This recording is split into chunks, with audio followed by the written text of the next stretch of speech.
तो पूरे देश का एक तरफा है, बिहार उससे अछूता नहीं है। और आप लोगों का सर्वे रिपोर्ट बता रहा है कि 40 की 40 सीटें एनडीए जीतेगी। आप ही में से कुछ बड़े चैनल का रिपोर्ट आया है कि लवली आनंद की जीत शिवहर में तय। आज मैं आभार प्रकट करता हूं तहलीक साहू समाज का। जमानत जब्त होगा ये बात सही है, लेकिन शायद वो अपने बारे में कह रहे। तो ये जो रीगा चीनी मिल है जो हमारे क्षेत्र के अंदर आता है, हमारी पहली दृष्टि उधर है कि जैसे भी हो डबल इंजन की सरकार में उसको हम चालू करें। ये मैं समझता हूं कि अब जो शिवहर की लड़ाई है वो रिकॉर्ड की लड़ाई है, जीत की लड़ाई नहीं है। रिकॉर्ड की लड़ाई है। ये 29 अप्रैल को आप सबको निमंत्रण देंगे कि आप लोग आइए और देखिएगा 29 तारीख को ही हम लोग जीत का परचम लहरा के लौटेंगे। क्षेत्र में घूम रहा है, कैसा रिस्पांस मिल रहा है? बहुत जबरदस्त। लोगों का रुझान कितना आपके प्रति है? देखिए, रुझान तो पूरे देश का एक तरफा है, बिहार उससे अछूता नहीं है। और आप लोगों का सर्वे रिपोर्ट बता रहा है कि 40 की 40 सीटें एनडीए जीतेगी। आप ही में से कुछ बड़े चैनल का रिपोर्ट आया है कि लवली आनंद की जीत शिवहर में तय। आज नहीं, आज 5 दिन 6 दिन पहले, जबकि अभी न तो नामांकन हुआ है, मात्र हमारे सीट की घोषणा हुई है और लवली आनंद को सिंबल मिल गया है। अब दूसरे प्रतिपक्ष ने अभी तक कोई उम्मीदवार क्षेत्र में भेजा नहीं, उतारा नहीं है। ऐसे में अभी जबकि चुनाव की शुरुआत है, चैनलों ने देना शुरू कर दिया है कि लवली आनंद की जीत सुनिश्चित। मैं भी मानता हूं, लोगों के मिजाज को देख करके, लोगों के स्नेह को देख करके ऐसा प्रतीत होता है कि हम जीत की तरफ बढ़ रहे हैं। बस अब कार्यकर्ताओं का ये निर्णय है, ये फैसला है, ये संकल्प है कि हम बिहार में सर्वाधिक मतों से जीत दर्ज करें। आज मैं आभार प्रकट करता हूं तहलीक साहू समाज का, जिन्होंने पूरे संसदीय क्षेत्र के सभी जिलाध्यक्ष, प्रखंड अध्यक्ष, ये कार्यकर्ताओं की, ये समाज के पूरे लोगों की बैठक नहीं थी, ये कार्यकर्ताओं की बैठक थी। इसमें 4 लोग बाहर से भी आए, तमिलनाडु से, पंजाब से, हरियाणा से और दिल्ली से।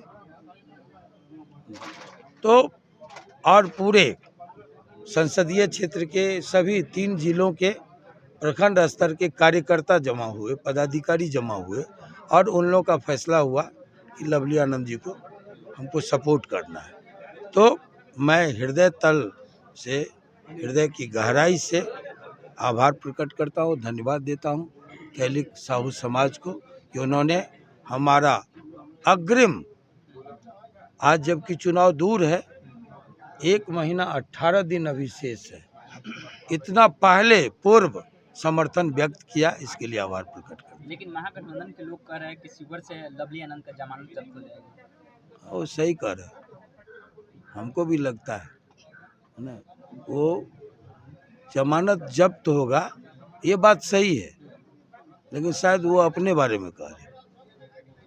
जीत जाने के बाद क्या प्राथमिकता होगी शिवहर के लिए? प्राथमिकता पहले से भी लवली आनंद जब ढाका में किसान सम्मेलन की थी तो पूर्व में उनका एक घोषणा पत्र आया था, उसमें कई मामले थे, लेकिन उसमें जो मुख्य था वो था जानकी धाम से भाया शिवहर ढाका बापू धाम तक रेल लाइन पहला था। दूसरा था कि छोटा जिला त्वरित विकास के नारे के तहत ढाका को जिला बनाने की मांग थी। तो ये जो रीगा चीनी मिल है जो हमारे क्षेत्र के अंदर आता है, हमारी पहली दृष्टि उधर है कि जैसे भी हो डबल इंजन की सरकार में उसको हम चालू करें।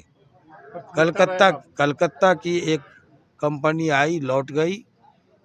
8 तारीख को बिडिंग है, महाराष्ट्र की 2 कंपनी आई है, किसी एक को मिलेगी और हम यकीन दिलाएंगे आपके माध्यम से कि रीगा चीनी मिल चालू होगा। सर आनंद मोहन जी जब भी भाषण दे रहे हैं लोगों के बीच जा रहे हैं, आश्वासन न देकर वचन दे रहे हैं। वचन दे वचन रहे। वचन रहेगा। देखिए, मैं जब यहाँ से चुनाव लड़ा था, हमारे प्रतिपक्षी दल के लोग अनेकों स्लोगन देते थे, अनेकों आश्वासन देते थे, अनेकों वादे थे। मेरा एक पोस्टर आता था, वो हिट पोस्टर था, वो था झूठे वादों से परे जो कहे सो करे आनंद मोहन। बस इतना ही एक पोस्टर आता था। इस पर लोग बिलीव करते थे, यकीन करते थे और हमको जिताते थे। अच्छा एक सवाल अभी सोशल मीडिया पे चल रही है, न्यूज़ चैनल में चल रही है कि आनंद मोहन हिंदू होते हुए भी एमए उर्दू से किए। उर्दू भी तय एमए मैं जब जेल गया तो मेरी मनसा थी, इच्छा थी कि उर्दू मैं सीखूं, क्योंकि जो उर्दू को नहीं जानता वो आधा हिंदुस्तान नहीं जानता। मैं ऐसा मानता, उर्दू कहीं बाहरी नहीं है। हिंदी और उर्दू दोनों हिंदुस्तान की ज़मीन में जन्मी हुई भाषा है। एक हमारी माँ है, दूसरी हमारी मौसी है। तो उर्दू को जानना जरूरी है। उर्दू को जानना रहीम को जानना है, उर्दू को जानना कबीर को जानना है, उर्दू को जानना जायसी को जानना है। तो ये सब है ना, इसलिए उर्दू के प्रति एक बेहद मीठी जुबान है। तो उर्दू को जानने की मेरी अभिलाषा थी और उसी के साथ साथ मेरे मन में था कि जब मैं उर्दू जान लूं तो फिर बंगला को, जो पड़ोस की भाषा है, जो मैथिली से मिलती जुलती भाषा है, स्क्रिप्ट से लेके बोली तक, कहा जाता है दरभंगा को द्वार बंगा, गेटवे ऑफ बंगाल, दरभंगा को। अब भ्रंश है अभी दरभंगा, लेकिन द्वार बंगा नाम था। वही संस्कृति है मिथिलांचल की और बंगाल की। वही भात, वही पान, वही माछ, वही मखान, वही कल्चर, वही बोली, सब कुछ। तो मेरी इच्छा थी कि उर्दू को जानने और सीखने के बाद मैं बंगाली सीखूं। वो अधूरी रह गई, निकल आए, लेकिन उर्दू हमने सीखा ही नहीं। हाँ बिल्कुल।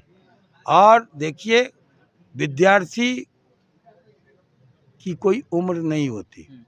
जीवन के अंतिम काल, अंतिम क्षण तक लोग जिज्ञासु हो, पढ़ना, जानना, सीखने की उम्र कभी ख़त्म नहीं होती। और मेरी उम्र भी ख़त्म नहीं हुई है, अभी बहुत कुछ बाकी है।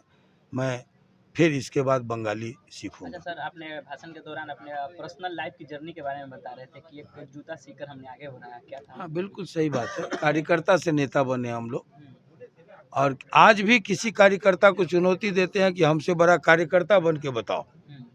आज भी अब 2 बजे रात तक जगते हैं और 7 बजे सुबह से चलते हैं। जब तक लोग जगते हैं, हमारी गाड़ी बदलती है, हमारा गार्ड बदलता है, हमारा ड्राइवर बदलता है। अब बेटा लोग भी, कभी चेतन, कभी अंशुमन, कभी सुरभि, ये सब भी बदल जाते हैं। अब बदलने का मतलब कि बेटा बदल नहीं जाता है। अब पत्नी भी, लवली आनंद भी, वो भी बदलती है टीम में। पत्नी बदल नहीं जाती है, टीम चेंज होता है।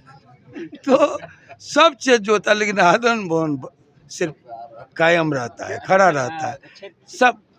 तो एकदम कर रहे हैं। कितना वोट से लगभग कितने का अनुमान है? देखिए, मैं समझता हूं कि अब जो शिवहर की लड़ाई है वो रिकॉर्ड की लड़ाई है, जीत की लड़ाई नहीं है। रिकॉर्ड की लड़ाई है। ये 29 अप्रैल को आप सबको निमंत्रण देंगे कि आप लोग आइए और देखिएगा, 29 तारीख को ही हम लोग जीत का परचम लहरा के लौटेंगे।